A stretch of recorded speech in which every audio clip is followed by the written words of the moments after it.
Hello again. Well, read an interesting article. I'm going to post it on my Facebook.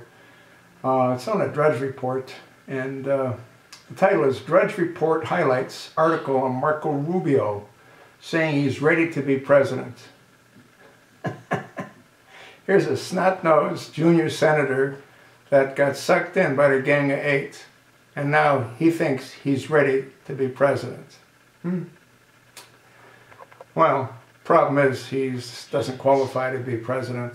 His mother and father were Cubans when he was born, and they didn't become Americans till I believe Marco was 4 years of age. So right off the bat, he doesn't qualify. He also doesn't qualify because he doesn't have what it takes to be a leader. He followed the Gang of Eight right down the path. They took him by his nose. Then they hung him out to dry. Is this who we want in the Oval Office? He talks about himself being ready since he'll soon be 43. So what? I'm a whole lot older than 43. And I've probably forgotten more than he knows. He talks about how he served for the last 14 years. Who's he served other than himself?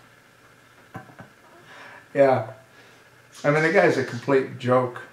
I have no respect for him. He's a junior senator that should never have been elected to the Senate, ever. He does say, though, that there are other people that are qualified as well, including, naturally, himself. Anyway, I think it's somewhat hilarious. Sadly, I don't think we've got a whole lot to choose from. And if you've watched some of my videos, I have said that I can see the Republicans doing the same thing that they've done for countless years. They get all these clowns together and they beat each other up on national television for about 6 weeks. And who's ever left standing is so crippled that they can't survive the onslaught that's brought against them by the Democrats. All that period of time does is give Democrats ammunition to further destroy the Republican. What they need to do, and I've said this countless times, they need to reach out to 1 or 2 highly qualified candidates. Dr. Ben Carson would be one of them. Judge Jeanine Pirro would be an excellent vice president, if not even a presidential candidate. They need to reach out to people like that, if not them, and ask them to run and not have a dog and pony show with all these other clowns destroying each other, which is exactly what they're going to do. You're going to have Marco Rubio there with his smile. You're going to have Rand Paul. The problem with Rand Paul is he's a chip off the old block. He is a libertarian. He tries to come across as being less than that, but that's what he is.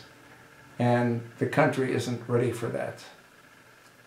You're going to have guys like, I don't know, Ted Cruz, who again really doesn't qualify according to the Constitution, but does the Constitution matter? Because Obama never qualified. The whole thing's going to be a cluster, you know what. And they're going to destroy each other. First, we've got to get past the midterms. The November midterms are the most crucial election in this country's history. Sadly, unless changes are implemented, it won't matter. We know how Obama stole the Oval Office. We know how they're going to steal and maintain the Senate. We know how they might even steal the House. It's called fraudulent votes, mainly through absentee ballots. That, my friend, is how they've done it. That, my friends, is how I see them doing it. It is what it is. You know one of the problems of being a realist? You face things as they are. Sad, but true. So what do you think? As Bill O'Reilly would say, tell me where I'm wrong. Do you think that Marco Rubio would be an ideal presidential candidate?